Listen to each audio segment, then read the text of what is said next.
to do the Sefer Hamada, the book of knowledge from the Rambam, the introduction, which bring about the Sefer Hamada, how it is divided, and after we can go to the Hilchot Yesodei Hatorah, since they were once posted by Raz.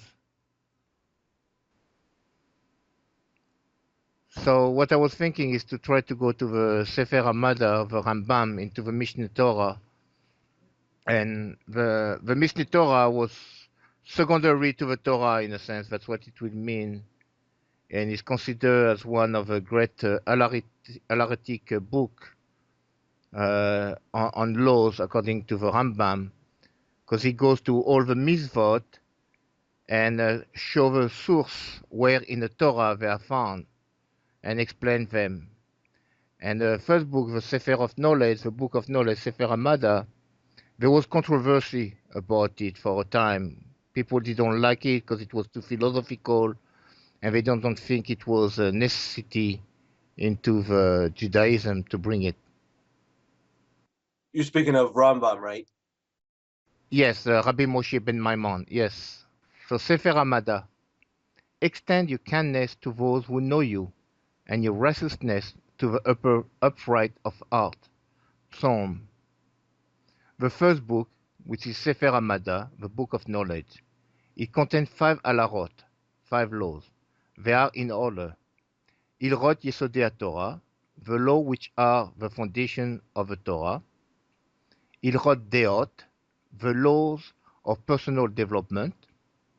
Hilchot Talmud Torah, the laws of Torah study. Hilchot Avodat Koravim uMazalot veSukkot, which are the laws of worshiping stars and Lux. Oakum, the laws governing the laws governing the prohibition against the worship of stars and spiritual forces, and the statute of the idolaters. And Hilchot Teshuvah, the laws of Tshuva or return. We can go down to the Hilchot Yesodei Torah. Yeah.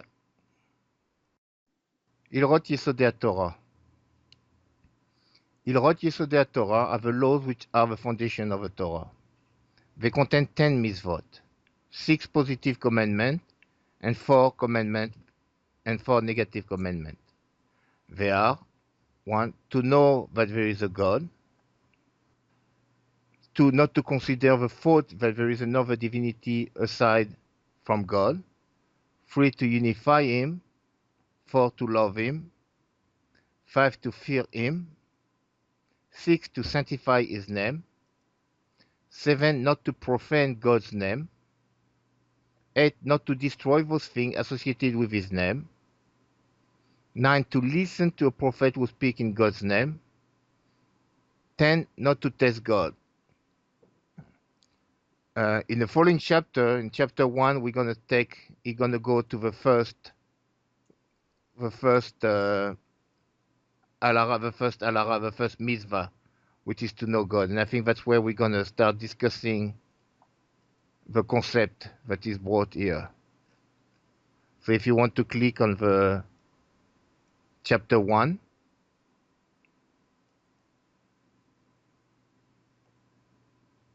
which is alara 1. The foundation of all foundation and pillar of wisdom is to know that there is a primary being who brought into being all existence. All the being of heavens, the earth, and what is between them came into existence only from the truth of his being. In Hebrew, the Rambam used the Yud Ke Vav Ke, the Havaya name, Yesod, the Yesodot, the Romot, the Romot, Leyeda, he used the Yud E Vav E in his beginning to bring that this is what he's trying to represent, that there is only one being, and the concept is to know. Leyeda, there is a necessity to know that there is God. It's not only to believe. It doesn't bring like into his 13th principle of belief, of emunah. He bring it as a belief. Here he bring it as a yeda, as a knowledge of a necessity to embrace it into one's being.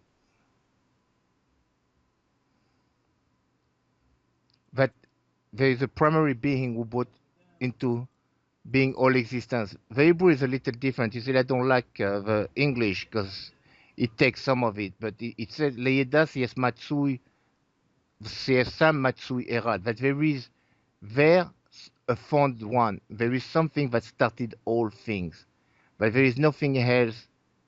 But it started all, and everything from heaven. We spoke about the angel, because the Rambam bring about the 10 level of angel Ishim, and other levels of Seraphim and Seraphim, and all that is on earth, and whatever is between, then came into existence only from the truth of his being. I mean, the Rambam gonna go to explain that indeed there is nothing else. That if we think that we could be without him having been, that does not work. And if we think that even if we were not here, he will not be, that also does not work. He does not need us, but we need him for our own existence. Our own existence only depends on him of being existed. So we pretty went through it. If anyone wants to add on to that first one, we move to Alara 2, second law. If one will imagine that it does not exist, no other being could possibly exist. So it's mostly what I was speaking, but it's if I will think that there is no existence, that there is no such thing as a creator, that there is no such thing as a God, then in reality I'm saying that I do not exist either.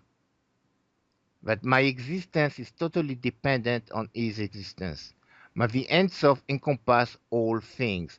Therefore, I cannot exist. If I do not exist, it will exist. But if it does not exist, I cannot. The limited is included into the unlimited. Yeah, it's important. It's important to mention because he used the word imagine, because you can't. It's impossible to know that God doesn't exist. That's not ever open to any understanding and knowing. So the person can only imagine that, and in doing that, so he's on purpose not using the word know here. Only imagine.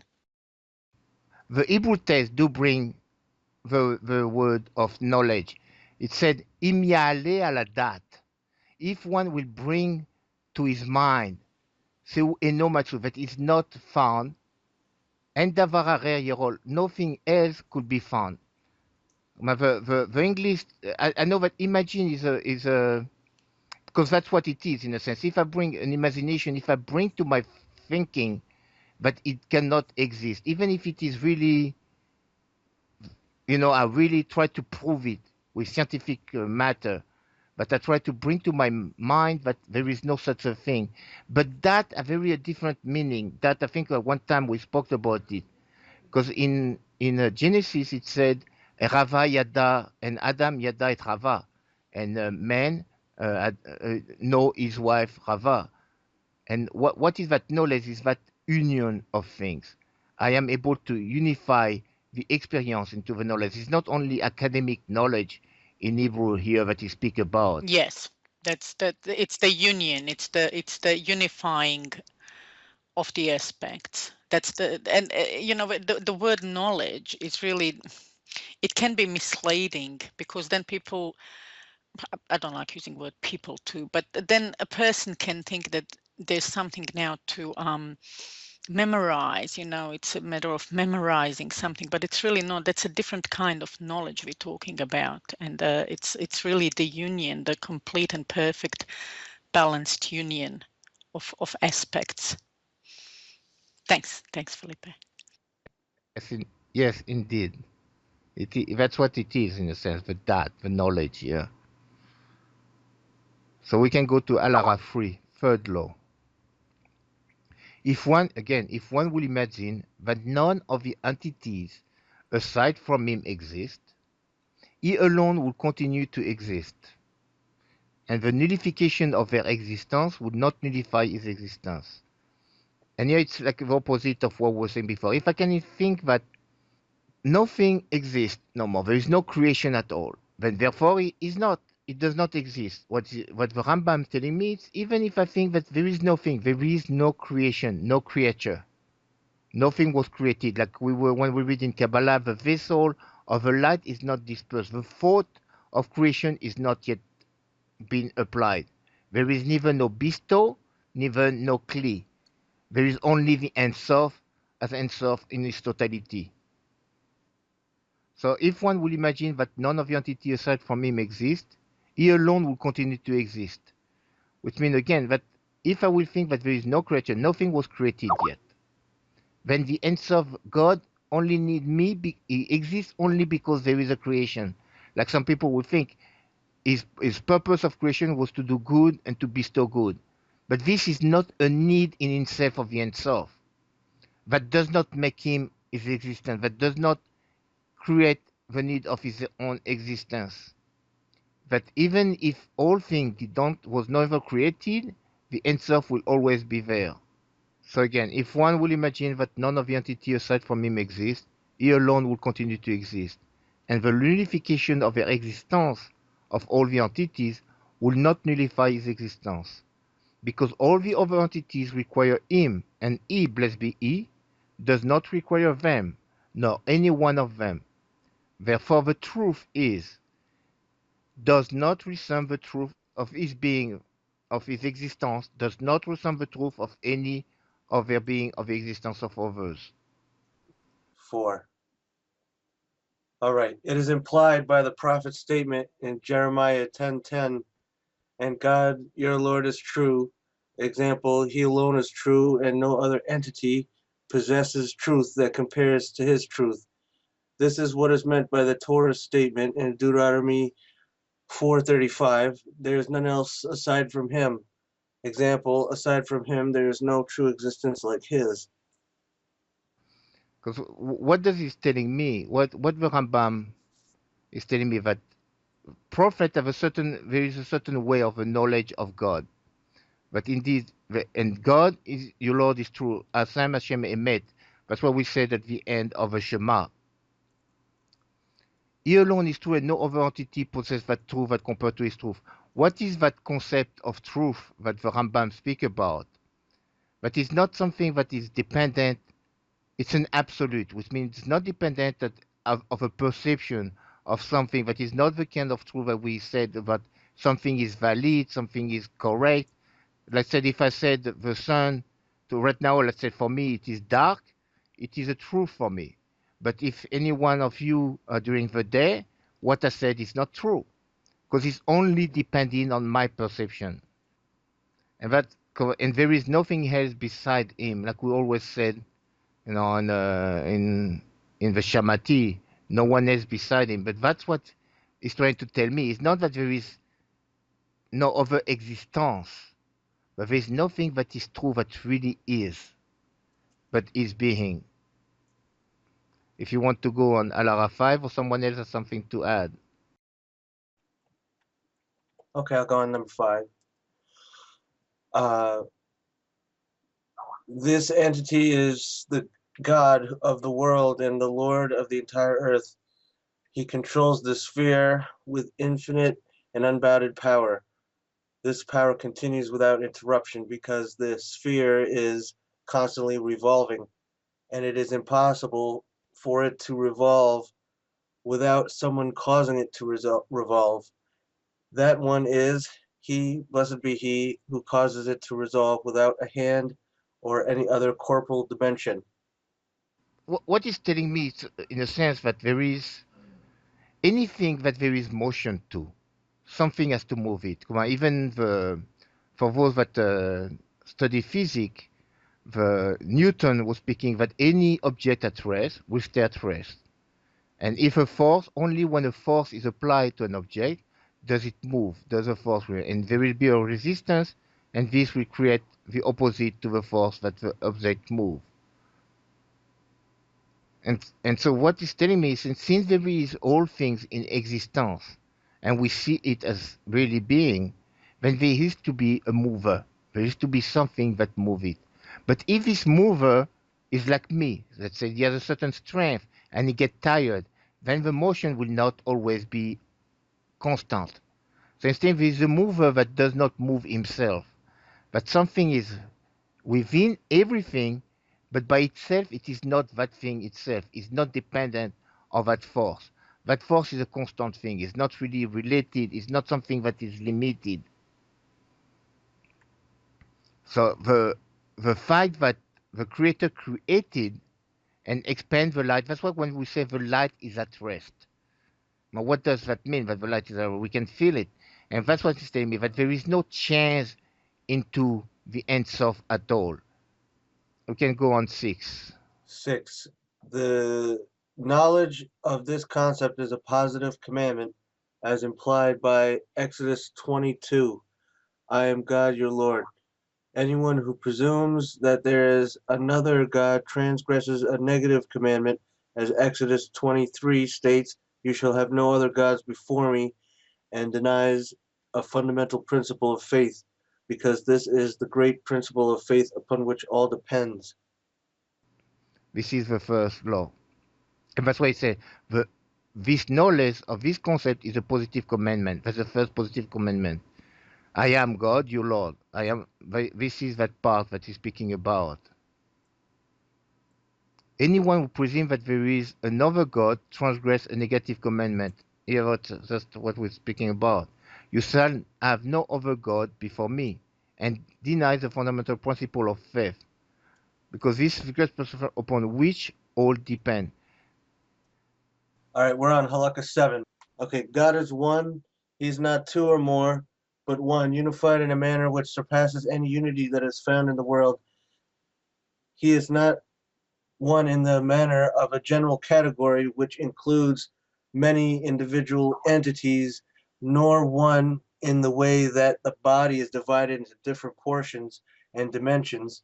Rather, he is unified, and there exists no unity similar to his in this world.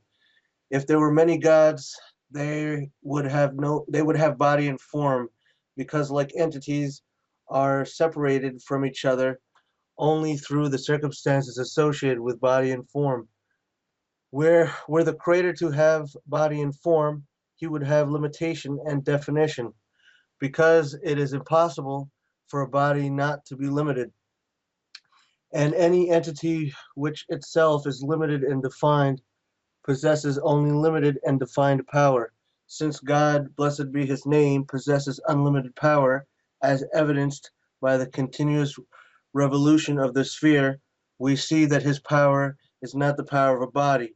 Since he is not a body, the circumstances associated with bodies that produce division and separation are not relevant to him.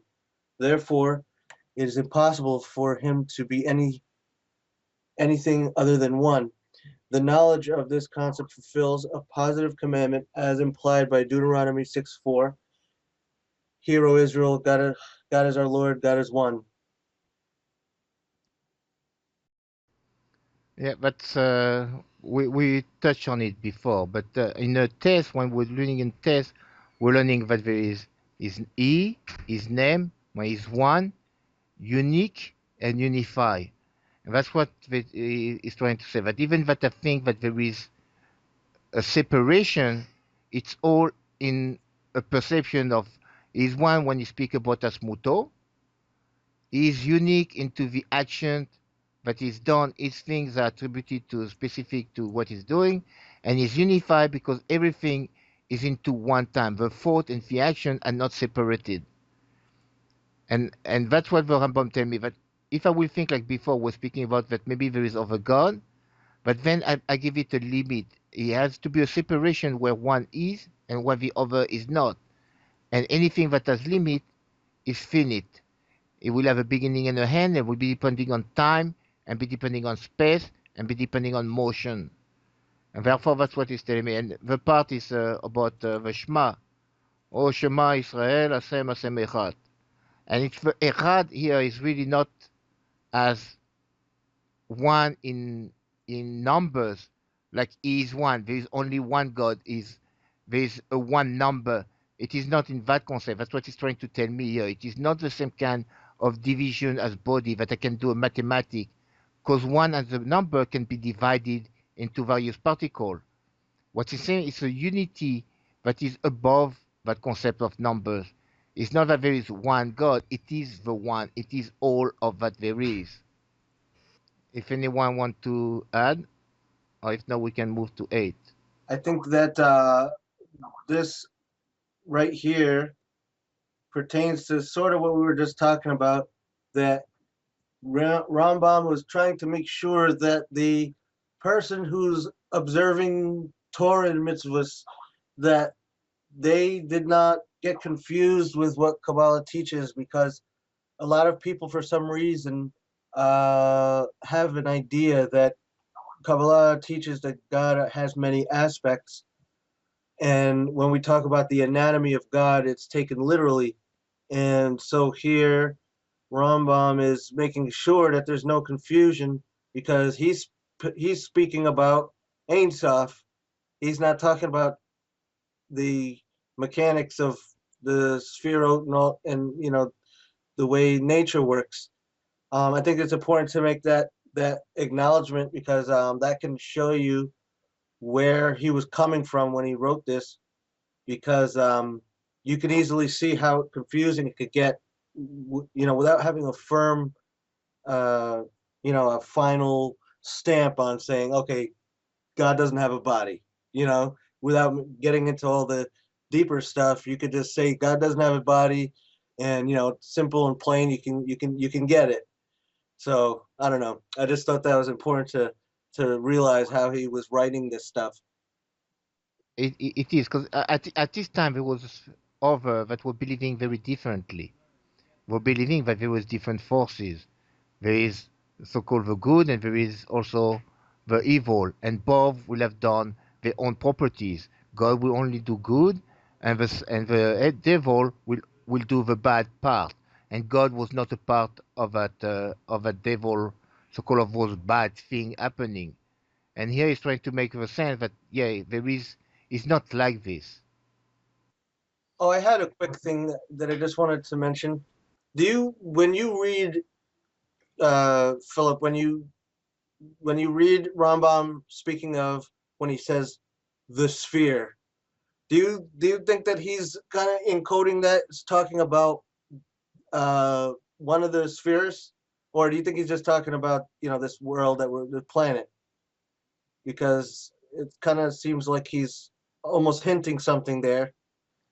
Well, what is a sphere? I mean, when you think about it, the sphere, it could be a cell, it could be the Earth, it could be the planets, it could be the halo that's around Amela's head.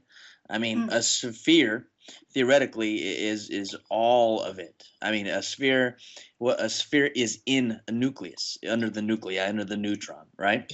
So it's pretty much everything he's talking about, right? Philip, something like that, maybe. In every level, I can look at it as all the levels. Come on, first you're gonna speak about, indeed, I see the galaxies, I see all those, I see the space, I see the planets, I see the stars. Then I'm asking myself, what moved them? What put them into motion? So in one level, that's what he's speaking about.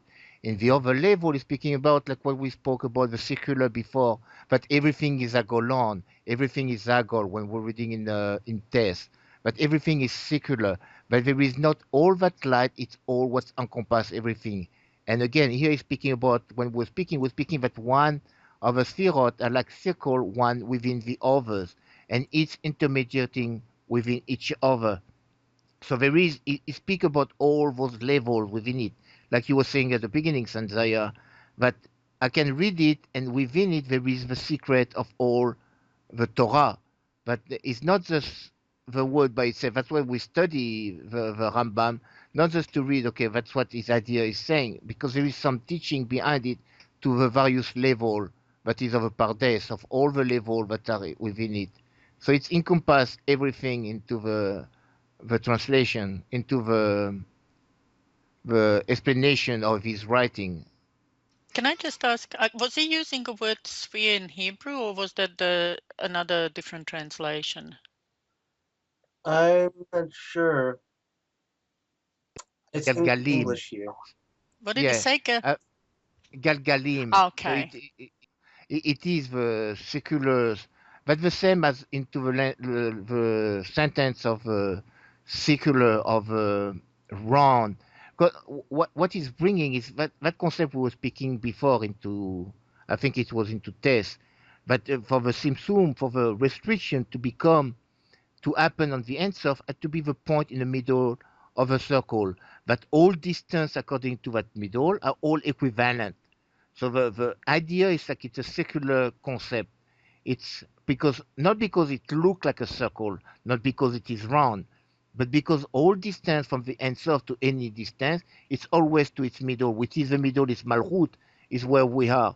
So all distance to all the rest of the Sphirot are always in equivalent form. There is no change into them. One does not come lower or higher. Well, we were speaking at one time, we were speaking, we do not ask what was above, what was before, what is below, and what will be after, because all those questions are in relation to that, that it's not something that are in quantity of distance or in quantity of space. And that's why they represent it into the concept of a goal, of all of it is equivalent to the same distance. So we can understand it in this way. Because the language in Hebrew is agalgal, וסובב תמיד, ואי אפשר שיעשו ולא יסובב. כלומר, it's turning the galgal, it's making the motion of the galgal, of a sphere, which is all existence. Halacha 8. Behold, it is explicitly stated in the Torah and the works of the prophets that the Holy One, blessed be He, is not confined to a body or a physical form, as Devarim 4:39 states, because God your Lord is the Lord in the heavens above and on the earth below, and a body cannot exist in two places simultaneously. Also, Deuteronomy 4:15 states, for you did not see any image. And Isaiah 40:25 states, to whom can you liken me? With whom I will be equal. Were he to be confined to a body, he would resemble other bodies. The Rambam here tried to prove his point. See, because there is the idea that we believe into things, we do things because in a rational manner we can understand it. When we're speaking about the mind and the heart, I cannot just go and say, I believe because emotionally I believe. I feel good to believe about it. Here the Rambam tell me I have an obligation to seek that understanding, to even evaluate it, to be able to scrutinize what does that mean. And here he's telling me that if I will think that there's a body, so then that's what it will cause. A body will have a form, it will be separated, it will be finished, then it will not be able. So I cannot compare it to a body. Then if I will compare it to something specific, then to what? And if I compare it, I'm not able to do that. And that's why the Rambam is trying to tell me here that I have to go at the level of the mind also before I go to the level of the emotion, which is Roma, Bina, and Dat, before I go to the lower Sphirot. And we can move, if anyone has something, if not, we can move to 9. Okay. 9. Halacha 9. If so, what is the meaning of the expressions employed by the Torah?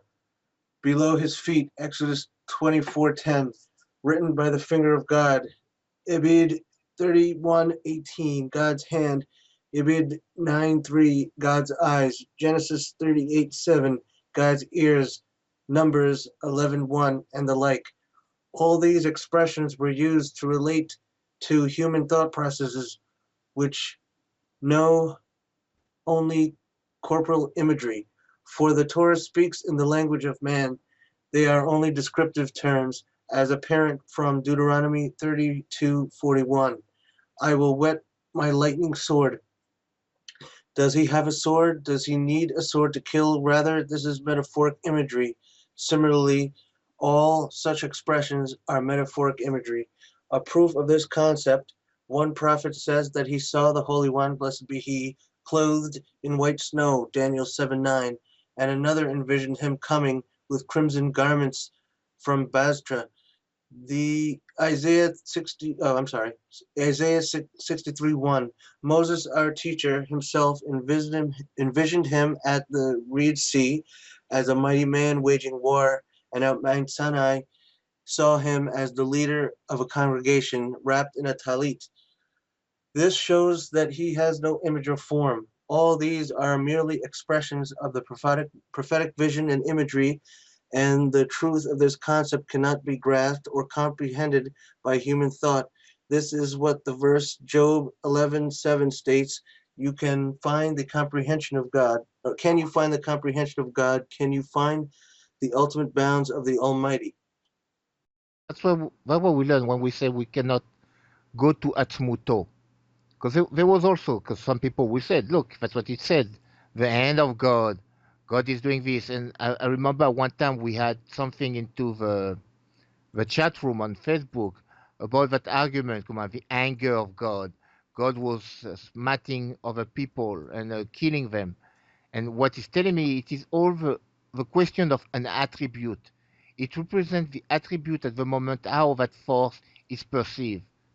Yeah, it's basically my level of attainment of wherever I'm at. So if I see the lightning sword, and that's where I'm at the moment. That's my perception, and that's how God is revealed to me at that particular moment, and that's why it is so important to be in a moment.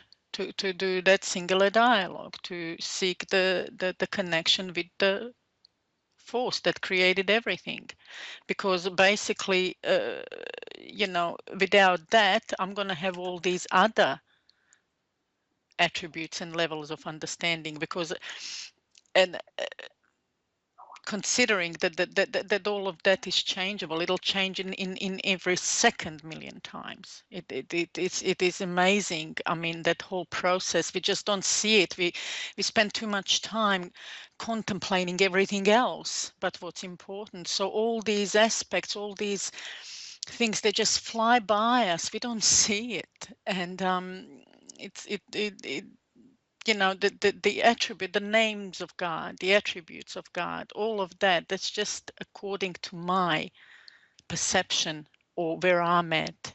God does not change. It is always same, and it's always waiting for me to see him in a full glory. So yeah, that's how it is. It's also the degree of level. Let's say what it represents. There is a certain. It's not. It's of course it's the way that I perceive it, because it's not like this. But it's what is my correction at the moment. What I represent is what I see. If I see it as a fire, it is for purity. If I see it as water, it's because of elevation of the intellect. It's whatever I conceive at the moment is telling me something according to where my correction is needed. Like we have on Passover, there is 4 languages into the getting out of Egypt. Then Uyatsa, Uotziotanu, Velakar, it took us, then Evi, then it bring us. So what are those difference into the language that is spoken is to tell me the degree of level of effect of how does that light really is affecting me. At what level am I? Not only because it's only depending on me, because it's the light from him, but the way that I perceive it is because exactly where my tikkun is needed. Oh, you want me to go to the next one? Yes, please. Okay, sure. And we Halacha 10. If so, what did Moses, our teacher, want to comprehend when he requested, "Please show me your glory"? Exodus 33:18. He asked to show the truth of the existence of the Holy One, blessed be He, to the extent that it could be internalized within his mind, as one knows a particular person whose face he saw and whose image has been engraved within one's heart. Thus, this person's identity is distinguished within one's mind from that of other men. Similarly, Moses, our teacher, asked that the existence of the Holy One, blessed be He, be distinguished in his mind from the existence of other entities, to the extent that he would know the truth of his existence as it is in its own right. He, blessed be He, replied to him that it is not within the potential of a living man, a creature of body and soul, to comprehend this matter in its entirety.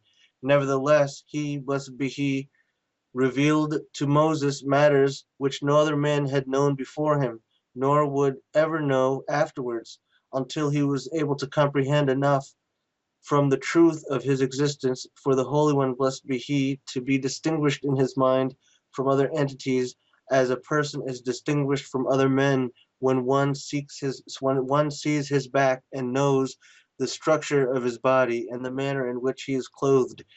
This is alluded to by the verse Exodus 33:23. You shall see my back, but you shall not see my face.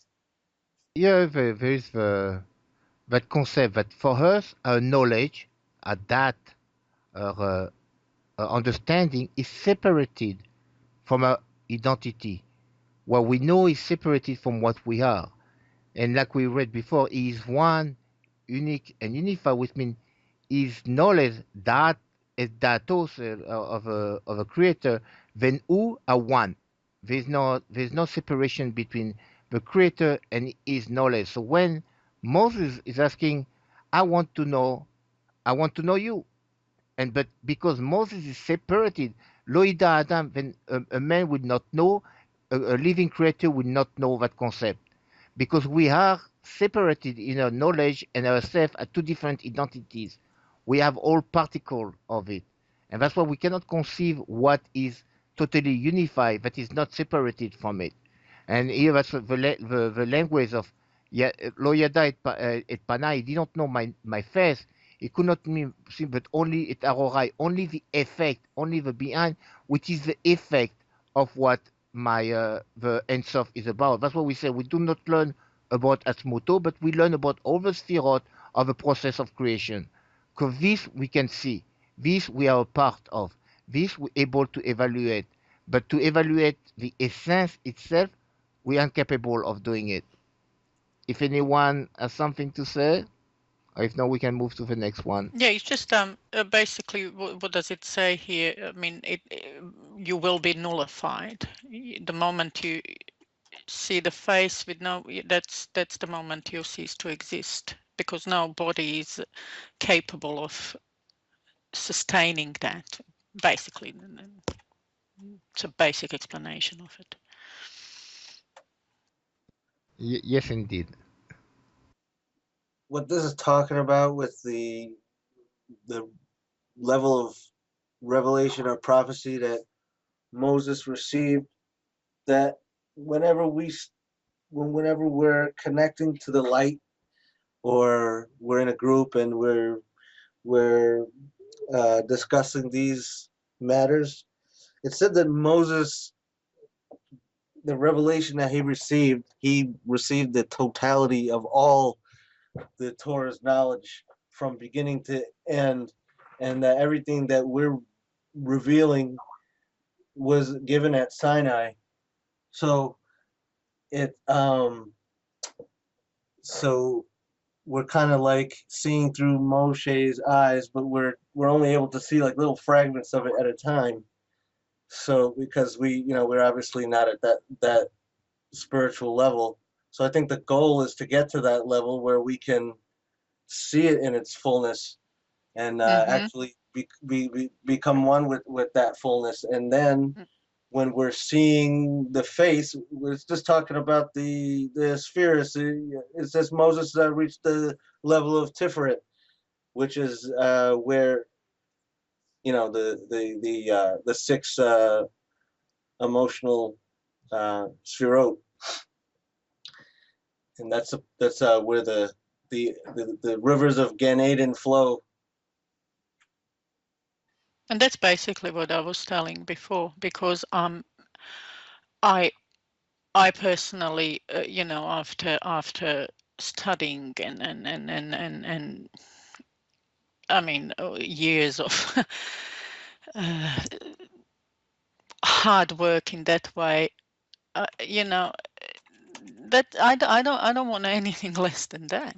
I'm very ambitious in that way, and I want but it's a process, and we can't skip any stage, any level of attainment, unfortunately. It doesn't just happen, it's a process. But level of Moses is what is available to all of us if we want to. And that goes back to the question, how bad do you want it? Really, it goes back to the desire. So we can tell here that his desire was that strong, because God or creating force will it's the force. And the Moses was in tune with that force, with that high level. That's how big his desire was. Seriously, that's how strong his question was. That's how much he wanted it. And it goes back to that. And I think at this stage of our existence, we all have to want it that much and more at our level of where we at now. If not, we really have to. We can't take second prices anymore. We have to want that level, or it's don't have much time left, unfortunately, in that sense. Exactly. Very, very true. Yes, indeed. It's a level of perception within the mind. The Rambam speak about nevuah, of vision, of a prophecy, not as something we see with our eyes, like something that is outside of me. There is a big commentary on when Abraham was seeing the three malarim, the three angels coming, because angels are forces, so they cannot have a body, they cannot have a form, but it is really what's going on within yourself. That's what's happening, and indeed Moses had that level of capability of being able to see within all those forces that was really doing everything around him. He was not only being able to see it as something outside of him, but as something really within him. And that's what the level of nevuah, of prophecy. And indeed, each one of us, according to the Rambam, we are seeking to reach that level. We need to reach a very specific way to be able to get there, but each individual have that capability to the level of nevuah, of becoming a prophet. If anyone has something else on that part, if not, we can go to 11. Yes, please. Okay. 11. All right. Halacha 11. Since it has been clarified that he does not have a body or corporal form, it is also clear that none of the functions of the body are appropriate to him, neither connection nor separation, neither place nor measure, neither ascent or descent, neither right nor left, neither front nor back, neither standing nor sitting. He is not found within time so that he would possess a beginning and end or age. He does not change, for there is nothing that can cause him to change. The concept of death is not applicable to him, nor is that of life within the context of physical life. The concept of foolishness is not applicable to him, nor is that of wisdom in terms of human wisdom. Neither sleep nor waking, neither anger nor laughter, neither joy nor sadness, neither silence nor speech, in the human understanding of speech, are appropriate terms with which to describe him. Our sages declared, above there is no sitting or standing, separation or connection. We mostly covered that. If someone else want to say, because that's really what we're speaking about. That all the terminology is only according to our terminology. It does not really pertain to him, and everything is only according to our own perceptions. But we talk in a way, we say things so we can try to understand the level of what is happening, but it's not a part of him. And I think that's also what in Kabbalah we try to read, that we do not name what we're not able to attain, and therefore anything that is pertinent into the terminology is only according to us and not according to him. Yeah, can you go to 12 and we can finish there? Halacha 12. Since this is so, all such descriptions and the like which are related in the Torah and the words of the prophets, all these are metaphors and imagery. For example, he who sits in the heavens shall laugh. Psalms 2:4. They angered me with their emptiness. Deuteronomy 32:21.